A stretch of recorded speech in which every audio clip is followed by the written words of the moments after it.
Ladies and gentlemen, welcome to It's Rainmaking Time. This is Kim Greenhouse. It is my great pleasure to introduce Dr. Tim Ball, who's a renowned environmental consultant and former climatology professor at the University of Winnipeg. He has participated in our shows, the first climate shows that we ever did with Robert Felix and Joe Dalio. We invited him back to talk about peer review. We had a blockbuster show with him and Gavin Menzies. And the other day I was talking with Tim about the oceans. I had just completed a show on some things that are going on in the oceans with our Navy that had to do with the permission to kill off 11.x million mammals and natural habitats. And Tim started to discuss with me his work chasing Russian submarines and some deep level experience he has had in his work in the ocean and what goes on in the ocean with sonar and other types of impacts that we don't think about. He's also going to talk to us today about how important the ocean is as it relates to climate and how it impacts the CO2 that a lot of us are focused on. And we're just going to talk about all kinds of things, how it's easier to go to the moon than it is to go investigating under the sea. Ladies and gentlemen, welcome Dr. Tim Ball to It's Rainmaking Time. Good day. Good day. Thank you, Kim, and thanks for the opportunity. Talk a little bit about what we talked about the other day. I learned a lot listening to you, and I'd like you to share about your work chasing Russian submarines. What were you doing? And give the context for the audience. Okay, the context is, and of course there's always that question about, well, how is he qualified to talk about these things? He's a climatologist, and that's partly a reflection on something else we need to talk about, is that everybody's a specialist, but we live in a generalist world. But two things that I've done in my life. One was chasing Russians, or as they were then, Soviet submarines around the North Atlantic when I was with the Canadian Air Force. And I learned a great deal about the upper levels of the ocean, the area in which the submarines operate. And even though they're very sophisticated vehicles, that's a limited amount of the ocean because the depth crushes them once they get below about 1,000 feet. And in fact, the American government have spent enormous amounts of money building titanium, which is an enormously expensive metal, building titanium submarines to withstand those depths. And so I learned a great deal about that upper level of the ocean, the temperature structure of it, the sound transmission, and of course, one of the things that we used to do, and it was actually what made the job much more meaningful, was we would fly 18 and 20-hour patrols nonstop in a long-range aircraft. And in the middle of the night, we would drop a sound device that it was called a sonobuoy. This is a long tube that you threw it out the airplane. Vanes came up that span like a helicopter. And when it hit the water, the bottom plate flipped off and a microphone went down to whatever depth you'd preset it. And we used that, of course, for listening for submarines and listening for explosive devices that we dropped to echo back off the submarine. But we used them to listen to humpback whales as well. And one of the jobs that we did, they'll say, that made the job more interesting was that they taught us how to identify whales and the different species, and our job was to record them, the number in a pod and the direction they were moving and so on and so forth. So there were just so many fascinating things that I learned about that upper level of the ocean. And then once I got out of the military and lost my flying category because of a hearing problem, and I didn't want to fly a desk, so I went back to school. And because of that work, and then also because of flying search and rescue in the Arctic, which is another whole story. I didn't know you did that. Every time I talk to you, I get more and more. I didn't know you flew search and rescue in the Arctic.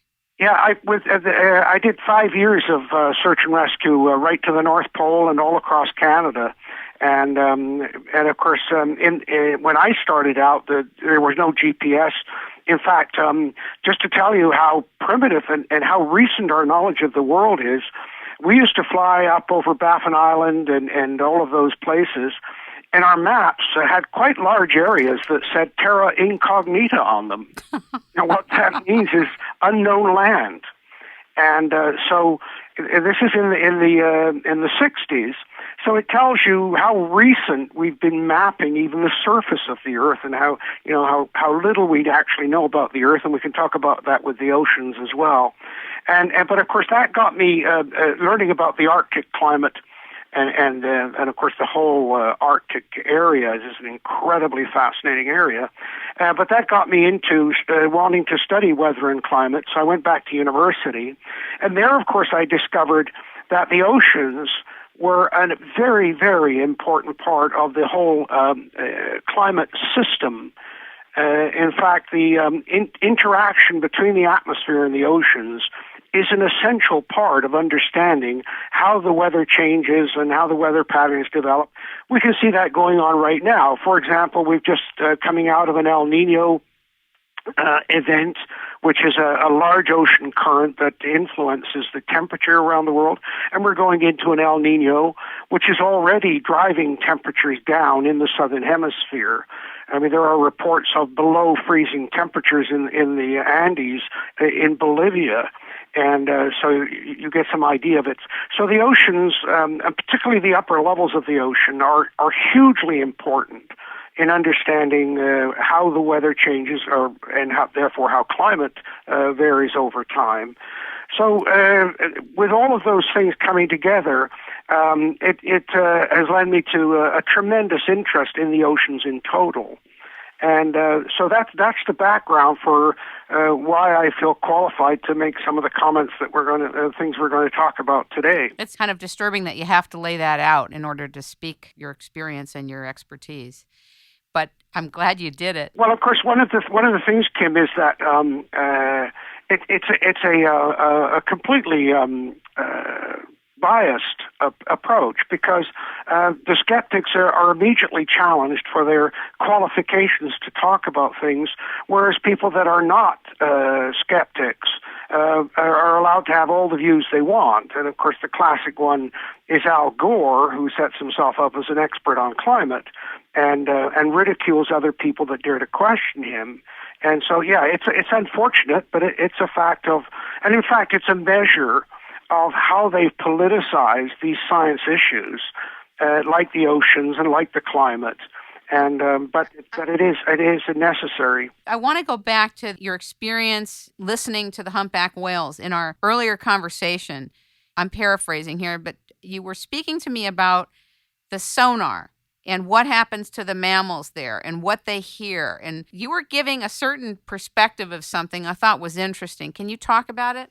Yeah, well, one of the ways you detect anything underwater is by sound.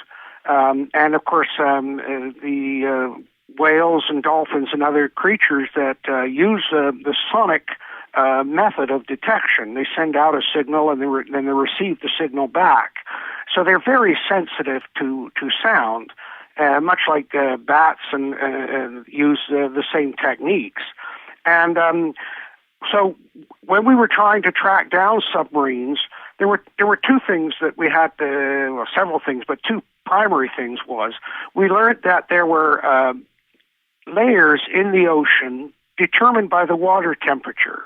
Everybody thinks that the ocean's temperatures are pretty well, just decreasing, warm at the surface and then decreasing with depth.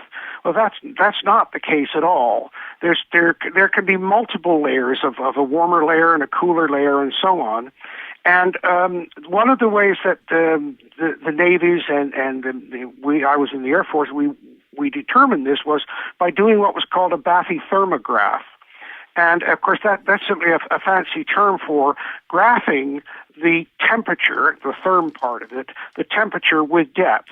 So you would drop a device that floated and sent down a thermometer, and as it went down, it recorded the temperature with depth, which you could then plot out to determine where the different temperature layers were. And of course, that then controls how the sound travels in the ocean horizontally. And just to give you an idea of how dramatic this can be, we could put down